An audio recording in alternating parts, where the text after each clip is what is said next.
BJP वाले बोलते मोदी है तो मुमकिन है, यकीनन मुमकिन है पूरी जायदाद को हड़प कर लेना। 53,411 हेक्टेयर जमीन वक्फ की है महाराष्ट्र में, जिसमें से औरंगाबाद में 4,099 हेक्टेयर है। तो ये पूरी जमीन नरेंद्र मोदी छीनना चाहते हैं। मोदी जी ये चाहते हैं कि औरंगाबाद की डिस्ट्रिक्ट कमेटी में पूरे के पूरे बीजेपी आरएसएस की जहनियत रखने वालों को मेंबर बना दिया जाए। उत्तर प्रदेश, ओडिशा, कर्नाटका, तमिलनाडु, तेलंगाना, आंध्रा, ओडिशा ये कहता है कि अगर वो हिंदू मजहब को छोड़ता है तो मेंबर नहीं रह सकता हो। अब यहां पर हमारे वक्फ बोर्ड में आप आकर कह रहे हैं कि गैर मुस्लिम भी सेंट्रल वक्फ बोर्ड में बन सकता है। आप जानते हैं मुझसे बेहतर कि महाराष्ट्र में इम्तियाज साहब ने रिकॉर्ड दिया कि 53,411 हेक्टेयर जमीन वक्फ की है महाराष्ट्र में। 53,411 हेक्टेयर, जिसमें से औरंगाबाद में 4,099 हेक्टेयर है। तो ये पूरी जमीन नरेंद्र मोदी छीनना चाहते हैं, याद रखिए मेरी इस बात को। और कैसे छीनना चाहते हैं? उन्होंने कानून बनाया। अब ये जो बिल पेश किया गया है, वो बिल में क्या लिखा गया कि सेंट्रल वक्फ काउंसिल में पहले क्या था कि सिवाय वजीर को छोड़कर, मिनिस्टर को छोड़कर, अगर कोई गैर मुस्लिम है तो वो चेयरमैन होते थे। उसमें बनते थे 3 मुस्लिम ऑर्गेनाइजेशन से, 4 जो बड़े मशहूर है मुल्क के member, 3 member of parliament, 1 Waqf board का मेंबर, 2 रिटायर्ड जज सुप्रीम कोर्ट का, हाई कोर्ट का, 1 वकील जो पूरा मशहूर हो, और 1 मुतवल्ली से, और 3 आलिम दीन होना चाहिए। अब हुकूमत यह कर दी है कि सिर्फ 2 मेंबर बनेंगे मुसलमानों के, पूरे के पूरे गैर मुस्लिम होंगे सेंट्रल वक्फ, बाकी सेंट्रल वक्फ काउंसिल में।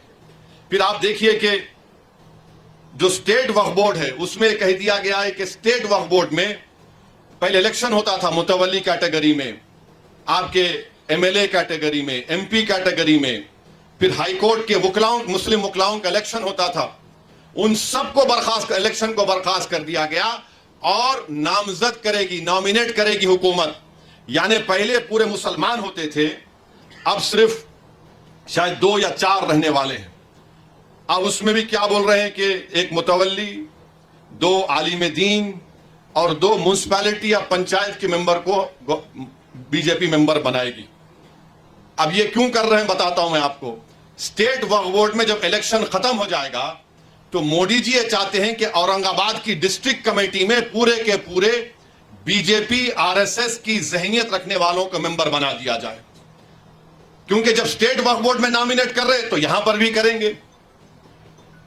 आप अंदाजा लगाइए कि ये आर्टिकल 14 के खिलाफ क्यों है। इसलिए है कि एक तो यह है कि जो आप कानून पढ़ेंगे काशी विश्वनाथ का, उत्तर प्रदेश में जो काशी विश्वनाथ का कानून है, उसमें साफ तौर पे कह दिया गया कि काशी विश्वनाथ में कोई भी गैर हिंदू मेंबर नहीं बन सकता। काशी विश्वनाथ का कानून यह कहता है। फिर आप जाकर तमिलनाडु का कानून देख लीजिए, वो भी यह कहता है कि कोई भी मुसलमान या गैर हिंदू उसका मेंबर नहीं बन सकता। तमिलनाडु का 59 का कानून है।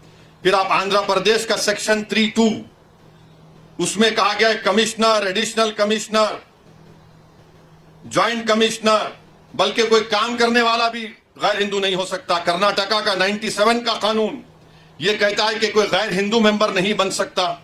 ओडिशा का कानून सेक्शन 5 कहता है कि हिंदू ही बनेगा। अच्छा, इन तमाम उत्तर प्रदेश, ओडिशा, कर्नाटका, तमिलनाडु, तेलंगाना, आंध्रा, ओडिशा ये कहता है कि अगर वो हिंदू मजहब को छोड़ता है तो मेंबर नहीं रह सकता हो।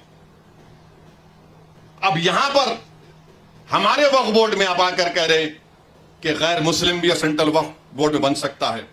अच्छा, फिर आपके महाराष्ट्र में पंढरपुर की मंदिर है ना, पंढरपुर की मंदिर में सेक्शन 22H कहता है कि डिस्क्वालीफाई वो शख्स होगा जो हिंदू नहीं होगा।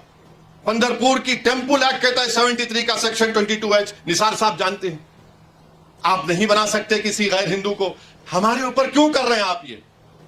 इसलिए कर रहे हैं ताकि पूरी जायदादों को छीन लिया जाए।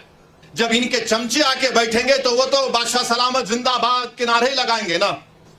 और बीजेपी वाले बोलते मोदी है तो मुमकिन है, यकीनन मुमकिन है पूरी जायदाद को हड़प कर लेना।